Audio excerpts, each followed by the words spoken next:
terhadap Pak RK. Selain itu, Ridwan Kamil mengaku terkait pembelian mobil Mercedes-Benz. Soalnya ceweknya Pak RK juga banyak, bukan saya doang. Nggak usah Pemeriksaan terhadap saudara RK dalam. Jika kita ingin menggambarkan sejahat apa dunia politik itu, ingatlah bahwa kita pernah mengenal satu nama, yaitu Ridwan Kamil. Dulu wajahnya identik dengan harapan, pemimpin muda, cerdas, religius, dan dekat dengan rakyat. Tapi justru saat namanya sedang setinggi-tingginya, badai pun datang, dihantam isu politik, ditarik dalam pusaran kasus, hingga diterpa rumor soal perempuan. Semuanya hadir nyaris bersamaan, dan yang paling menyakitkan, banyak dari mereka yang dahulu memuja, kini ikut menjatuhkan. Dan anehnya, secara kebetulan dan dalam pola yang hampir sama, ini bukan cerita baru. Dunia pernah menyaksikan hal serupa terjadi pada Bill Clinton, Frances Hollande, bahkan Boris Johnson. Dalam politik, kadang masalahnya bukan soal benar atau salah, tapi bagaimana lawan melihat celah dan kesempatan untuk menjatuhkan.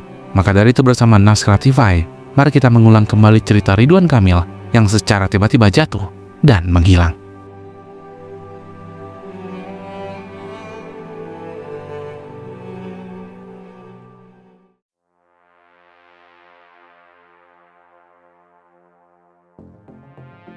Di zaman yang serba cepat seperti sekarang, di mana segala hal bisa viral dalam hitungan menit, publik makin gemar mencari sosok pemimpin yang beda. Bukan tipe politisi yang lama dan terlalu formal dan juga kaku, tapi seorang yang terasa lebih jujur, pintar, punya visi, dan dekat dengan kehidupan masyarakat sehari-hari. Ridwan Kamil muncul sebagai jawaban dari harapan itu. Ia bukan lahir dari dunia politik, tapi lahir dari dunia arsitektur. Sebelum jadi pejabat, ia sudah dikenal dengan karya-karyanya yang menyentuh publik, yaitu membangun ruang kota yang ramah, menciptakan bangunan-bangunan bermakna seperti Museum Tsunami Aceh dan Masjid Al-Irsyad di Bandung. Dari situ, muncul kesan bahwa ia adalah orang yang berpikir ke depan, punya gagasan, dan tentunya bukan tipe pejabat yang asal duduk di kursi. Ketika maju jadi wali kota Bandung, lalu terpilih sebagai gubernur Jawa Barat, banyak orang merasa, nah inilah baru seorang pemimpin. Ia tampil beda. Gaya bicaranya santai, komunikatif, dan sangat aktif di media sosial. Ia sering membalas komentar warganet, membuat komen lucu, tapi tetap mengandung pesan serius.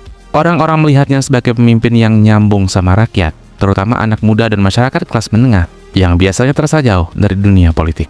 Selain pintar dan progresif, Ridwan Kamil juga dikenal sebagai sosok yang sangat religius. Ia tidak malu menunjukkan keyakinan dan nilai-nilai spiritualnya dalam berbagai kesempatan. Ia kerap menyampaikan bahwa jabatan adalah amanah, bukan sekadar posisi. Kehidupan rumah tangganya juga terlihat harmonis. Bersama istrinya, Atalia, dan anak-anak mereka, ia sering tampil bersama di berbagai acara. Hal inilah yang membuat masyarakat memandangnya bukan hanya sebagai pemimpin yang hebat, tapi juga sebagai figur keluarga yang patut diteladani. Semua itu membuat publik menaruh harapan besar padanya. Ia dianggap berbeda, ia jadi simbol pemimpin masa depan, seolah inilah orang yang bisa membersihkan dunia politik dari citra yang kelam. Bukan hanya memimpin dengan kepala, tapi juga dengan hati. Tapi, di titik ini jugalah tantangannya muncul. Karena ketika seorang tokoh publik mulai dijadikan simbol oleh banyak orang, ekspektasi akan terus bertambah. Bukan lagi dinilai sebagai manusia biasa, tapi seolah dituntut untuk menjadi sempurna. Dan di saat itulah beban besar mulai terasa. Ridwan Kamil tidak hanya dipilih lewat pemilu, tapi juga diangkat oleh masyarakat secara emosional. Ia bukan sekadar gubernur, tapi dianggap harapan yang dijaga. Dan ketika seseorang sudah diposisikan setinggi itu, maka kesalahan sekecil apapun bisa memicu kekecewaan yang besar. Kadang bukan karena kesalahan besar, tapi karena harapan yang terlanjur melambung. Ini bukan cuma soal pencitraan atau media, ini soal bagaimana publik ingin percaya bahwa memang ada orang yang bersih, bahwa ada pemimpin yang ideal, dan Ridwan Kamil menjadi proyeksi dari mimpi banyak orang tentang politik yang sehat, lebih manusiawi. Tapi di saat bersamaan, itu berarti ruang kesalahannya jadi sangat sempit. Begitu muncul isu, baik yang sudah jelas faktanya, atau yang masih berupa gosip, reaksi publik bisa sangat cepat berubah, dari kagum jadi ragu, dari dukungan penuh berubah menjadi komentar sinis. Padahal, semua tokoh publik tetaplah manusia, mereka bisa salah, bisa khilaf, bisa tidak sempurna. Sayangnya, ketika harapan publik sudah begitu tinggi, masyarakat cenderung lupa hal itu. Dan inilah titik paling rentan bagi seorang simbol, ketika citra ideal yang dibangun mulai tidak cocok lagi dengan kenyataan di lapangan. Bukan karena ia melakukan kejahatan besar, tetapi karena ia gagal memenuhi bayangan sempurna yang dahulu pernah dibuat banyak orang. Ridwan Kamil sedang menghadapi ujian semacam itu. Ia bukan satu-satunya tokoh yang mengalami hal serupa, tapi kisahnya menjadi pengingat betapa tipisnya jarak antara pujian dan juga penghakiman dalam dunia publik. Apalagi ketika segalanya bisa berubah hanya karena satu unggahan, satu isu, atau satu kesalahpahaman yang terlanjur menyebar.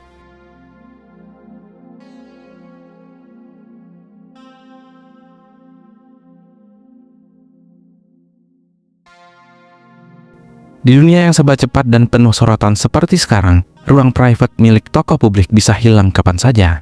Sekali ada isu yang menyebar, apalagi menyangkut urusan pribadi, maka batas antara ranah privat dan ranah publik bisa lenyap begitu saja, dan itulah yang baru saja dialami oleh Ridwan Kamil. Setelah menyelesaikan masa jabatannya sebagai Gubernur Jawa Barat, publik mendadak dikejutkan oleh isu yang sangat sensitif.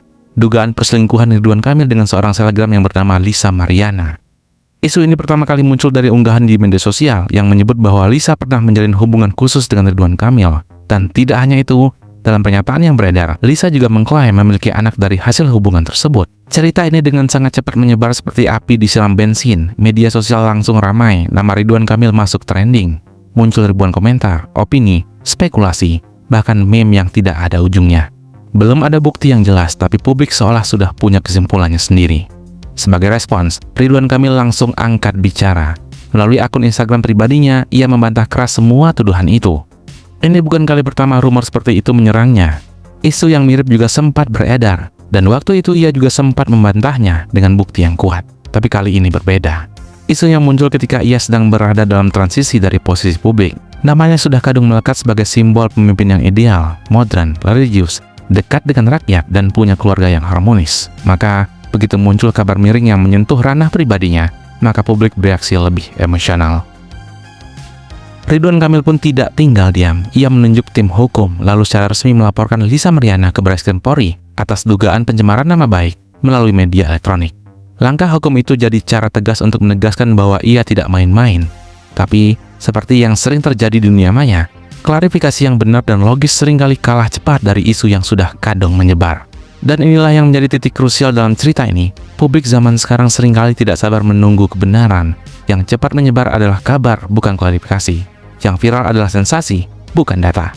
Akibatnya, walau belum terbukti apa-apa, citra seseorang bisa langsung rusak hanya karena asumsi dan persepsi. Hal ini bukan cuma terjadi di Indonesia. Kasus Bill Clinton di Amerika Serikat pada tahun 1998 juga jadi contoh nyata. Clinton saat itu tengah menjabat sebagai presiden dan diterpa isu perselingkuhan dengan staf Gedung Putih yang bernama Monica Lewinsky. Awalnya Clinton menyangkal, tapi akhirnya ia mengakui. Walau ia tetap menjabat sampai akhir masa kepresidennya, citranya tak pernah benar-benar pulih. Reputasinya sebagai pemimpin besar Amerika akan selalu dikaitkan dengan skandal tersebut, bahkan sampai hari ini.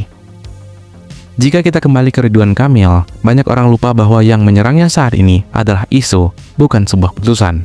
Tapi karena ia sudah dianggap sebagai simbol moral, kesalahan, bahkan hanya dugaan, langsung terasa seperti dosa yang besar. Masyarakat kita memang cenderung memuja sosok, bukan sistemnya. Dan ketika sosok yang dipuja mulai terguncang, maka reaksi publik bisa sangat keras. Inilah yang membuat beban figur publik seperti Ridwan Kamil jadi sangat berat. Ia bukan cuma harus menghadapi proses hukum, tapi juga harus berjuang memulihkan kepercayaan publik. Ia bukan hanya dituntut membuktikan bahwa dirinya tidak bersalah, tapi juga harus menjelaskan kenapa publik seharusnya tetap percaya padanya. Sayangnya, banyak orang yang tidak sadar bahwa tidak semua tokoh publik tahan dengan tekanan seperti ini. Sekali citra moralnya terganggu, maka proses pemulihannya bisa butuh waktu yang lama, dan kadang tidak pernah benar-benar kembali, padahal belum tentu ia bersalah. Inilah sisi gelap dari ekspektasi publik yang terlalu tinggi. Kita menginginkan pemimpin yang sempurna, padahal tahu bahwa tidak ada manusia yang luput dari kelemahan. Kita memuji tokoh sampai ke langit, tapi begitu muncul isu pribadi, maka kita juga siap menjatuhkan mereka ke tanah tanpa proses yang adil. Ridwan Kamil mungkin masih bisa membuktikan bahwa dia benar, tapi masalahnya bukan hanya soal benar atau salah. Yang lebih sulit adalah memperbaiki kepercayaan. Karena di zaman sekarang, isu bisa membentuk persepsi, bahkan sebelum fakta bicara. Semakin tinggi seseorang kita angkat jadi simbol, semakin rentan ia jatuh. Bukan karena kesalahannya, tapi karena harapan yang kita buat sendiri.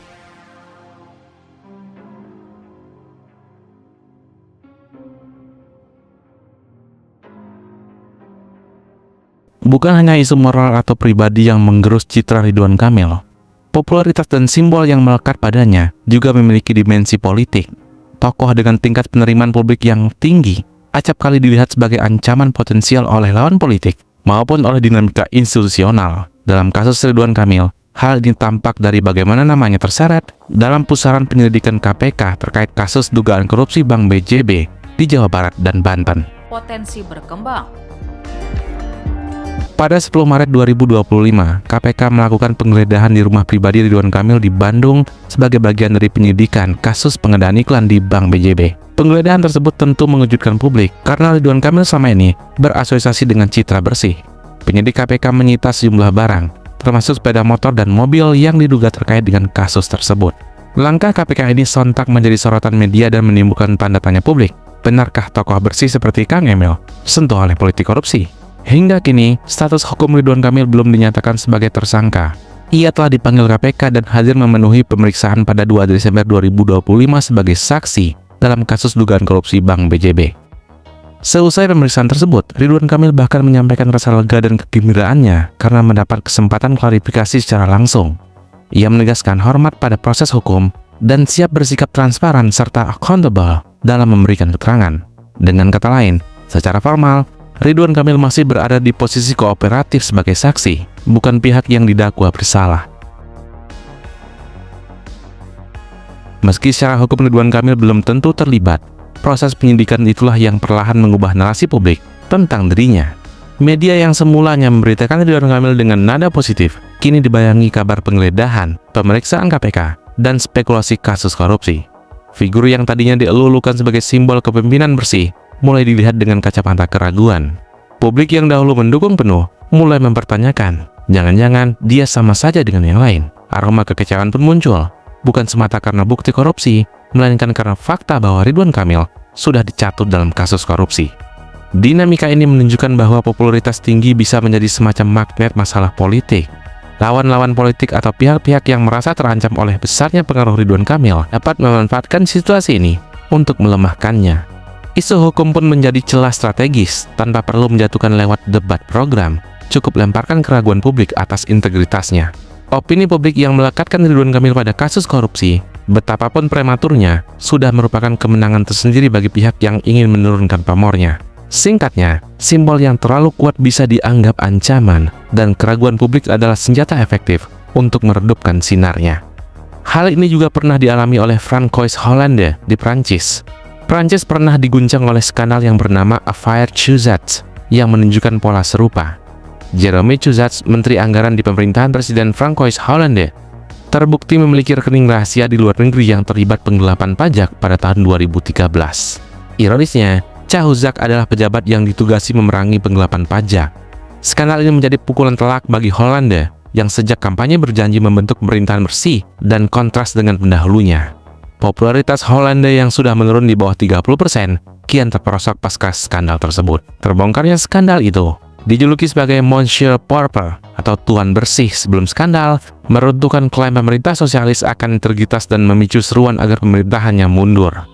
Publik Prancis pun makin skeptis terhadap kelas politik mereka secara umum. Le Monde menulis, rakyat mempertanyakan apakah Presiden Hollande naif, tidak kompeten, atau bahkan turut menutup-nutupi kebohongan menterinya. Dalam banyak survei, skandal Chouzat menambah tingkat kejenuhan dan ketidakpercayaan warga terhadap politisi arus utama di Prancis. Meski Hollande bertahan hingga akhir masa jabatannya, legitimasi moral pemerintahannya sangat ternoda. Fenomena ini menegaskan bahwa skandal di lingkaran kekuasaan dapat melemahkan mandat politik, bahkan bila pemimpinnya sendiri tidak terlihat langsung. Pada akhirnya, kasus Chouzat bukan hanya drama pribadi seorang menteri, tapi katalis meluasnya sinisme publik terhadap elit politik Prancis. Apa yang dialami oleh Ridwan Kamil sejatinya bukanlah kejatuhan dalam arti hilangnya jabatan secara dramatis. Ia sama sekali tidak tersingkir dari struktur kekuasaan melalui pemakzulan ataupun kekalahan telak. Ia adalah masih figur politik yang aktif dan masih belum terbukti bersalah di pengadilan manapun. Dan yang terjadi sekarang merupakan pembalikan persepsi di mata publik. Perubahan ini tampak jelas dalam beberapa hal. Pertama, narasi media tentang Ridwan Kamil berubah sangat signifikan. Jika dulu pemberitaan tentang dirinya didominasi oleh capaian positifnya, seperti inovasi di Bandung, program populernya di Jawa Barat, hingga kesalehan pribadinya, kini pemberitaannya lebih banyak diwarnai oleh isu miring. Media yang sama pernah menobatkannya sebagai wajah baru harapan Indonesia, kini ikut menyoroti gosip perselingkuhan atau perkembangan kasus BJB dengan nada penuh tanya. Kedua, dukungan publik yang semula begitu kuat mulai tergerus. Survei dan opini di media sosial mengindikasikan sebagian simpatisan merasa kecewa dan ragu. Ketika isu negatif menyebar, sebagian pendukung moderat cenderung menarik diri untuk menunggu kepastian, sementara para pengkritik mendapatkan amunisi baru. Aura simbolik Ridwan Kamil sebagai pemimpin bersih dan ideal pun mau tak mau terkikis.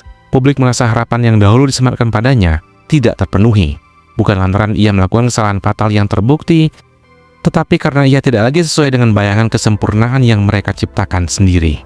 Rakyat merasa seolah dikhianati oleh harapan mereka sendiri. Bagi Ridwan Kamil, konsekuensi terbesarnya adalah hilangnya privilege keraguan positif. Jika dahulu publik cenderung memberinya benefit of the doubt atas berbagai isu, kini setiap gerak-geriknya mungkin dicurigai. Sekali figur simbolik kehilangan aura kebal kritik, sulit baginya untuk kembali. Begitu juga dengan apa yang terjadi pada Boris Johnson di Inggris. Mantan Perdana Menteri Inggris yaitu Boris Johnson memberi contoh bagaimana narasi positif kepemimpinan dapat runtuh oleh isu kredibilitas. Johnson pada awalnya sangat dielulukan berkat keberhasilan Partai Konservatif memenangkan mayoritas pemilu 2019 dan berhasil membuat Inggris keluar dari Uni Eropa. Namun, selama pandemi COVID-19 muncul skandal Partygate, yakni terungkapnya pesta-pesta di kantornya yang melanggar aturan karantina buatan pemerintah sendiri.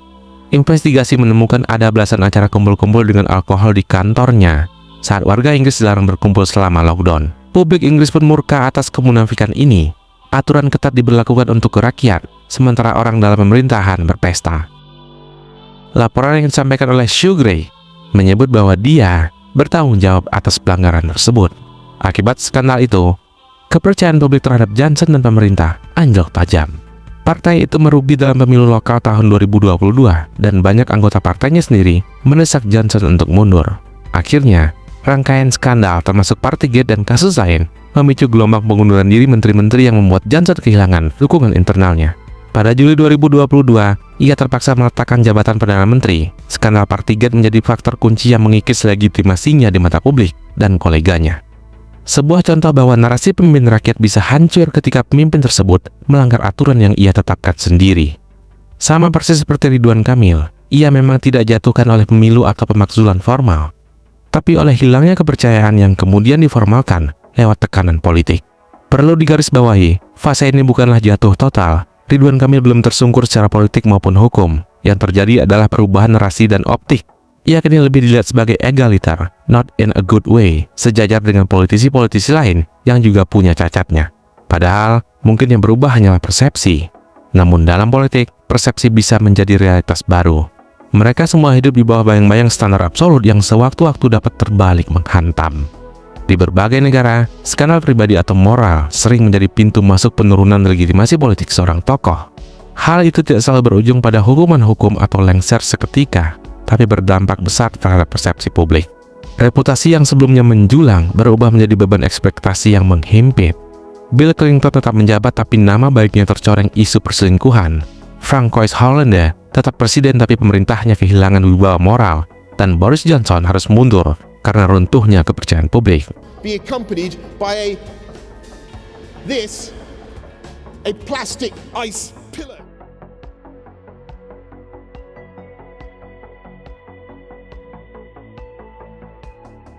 Apa yang terjadi pada Ridwan Kamil belakangan ini bukan cuma soal isu hukum atau rumah pribadi. Cerita ini mencerminkan gejala sosial yang lebih luas. Fenomena disebut dengan istilah idol distraction syndrome, sindrom yang menghancurkan idola. Maksudnya, publik, khususnya warganet di media sosial, punya kecenderungan untuk mengagumi tokoh tertentu secara berlebihan, bahkan menaruh harapan yang nyaris tidak masuk akal. Tapi begitu tokoh itu terlihat goyah, mereka merasa kecewa, marah, dan tanpa ragu ikut ramai-ramai menghukum sang idola tersebut.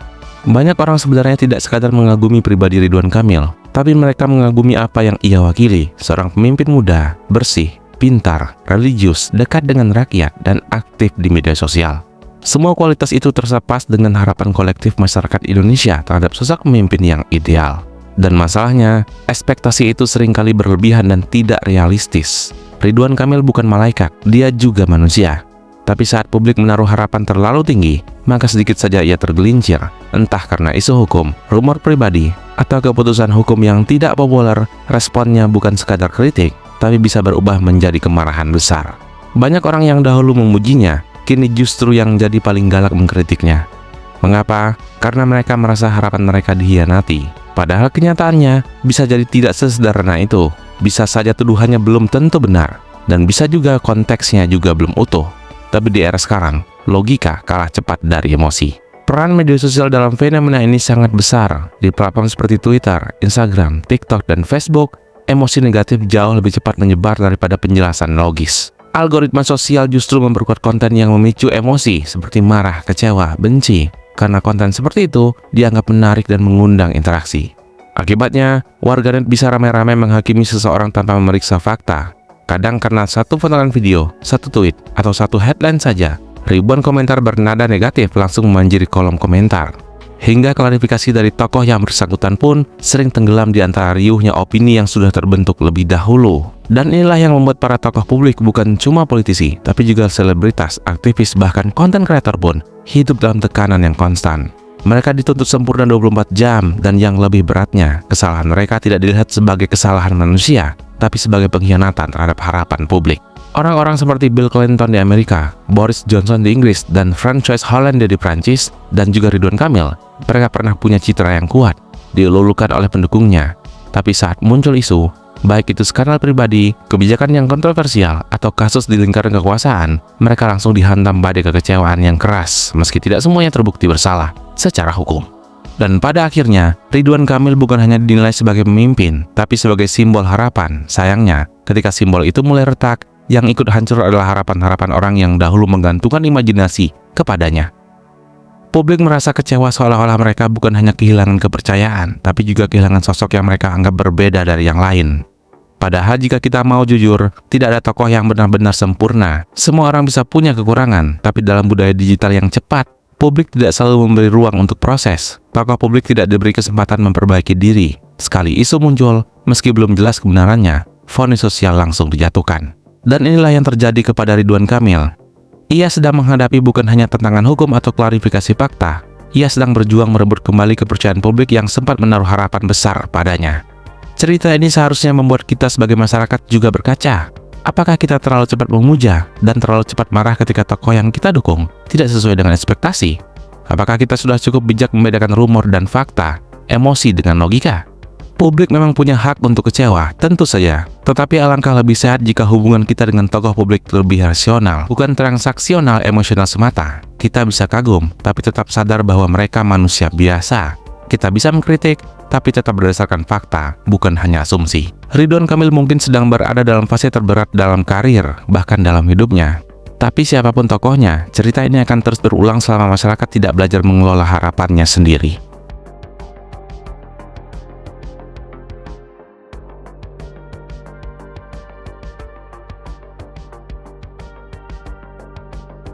Cerita Ridwan Kamil bukan hanya soal isu pribadi, viralnya gosip, atau dugaan hukum semata. Di balik itu semua, tersimpan pelajaran penting tentang bagaimana budaya politik kita berjalan, dan bagaimana demokrasi bisa jadi sangat rapuh ketika terlalu bergantung pada sosok perorangan. Bagi politisi, popularitas sering menjadi senjata awal yang bisa membawa karir mereka melesat cepat. Ridwan Kamil lah contohnya. Ia bukanlah kader partai tradisional, tapi berhasil menjadi wali kota Bandung, lalu gubernur Jawa Barat, dan bahkan sering disebut-sebut sebagai calon presiden masa depan. Dan modal utamanya adalah citra positif di mata publik. Tapi justru disinilah jebakannya. Semakin tinggi seseorang diidolakan, semakin besar pula ekspektasi publik. Dan kalau ada celah sekecil apapun, reaksi bisa sangat keras. Dituduh selingkuh, dicurigai terseret kasus hukum, belum tentu terbukti, tapi persepsi publik bisa langsung berubah drastis. Karena itu, tokoh publik perlu sadar bahwa pencitraan saja tidak cukup. Mereka butuh transparansi dan kerendahan hati. Kalau ada isu yang muncul, jangan berlindung di balik pencitraan atau diam terlalu lama. Respon yang cepat dan jujur seringkali jauh lebih ampuh menjaga kepercayaan publik daripada membuat klarifikasi yang terlambat atau terkesan defensif. Tokoh publik juga perlu menjaga konsistensi. Kalau selama ini dikenal religius, merakyat, dan bersih, maka sikap dan tindakan sehari-hari harus mencerminkan itu, bukan sekadar di depan kamera atau saat musim kampanye saja. Bagi masyarakat, kita perlu jujur. Kadang kita terlalu cepat jatuh cinta sama tokoh publik, kita angkat mereka jadi simbol perubahan, lalu berharap mereka sempurna seperti tokoh film atau komik, padahal mereka juga manusia biasa. Masalahnya, Ketika mereka membuat kesalahan atau bahkan hanya dituduh melakukan kesalahan, maka kecewaan berubah menjadi kemarahan. Yang dulu dipuji-puji, sekarang dimaki-maki. Yang dulunya dianggap harapan, sekarang dianggap pengkhianat. Inilah pola yang sering berulang. Tokoh naik karena gelombang cinta publik, lalu jatuh karena gelombang kekecewaan yang sama besarnya.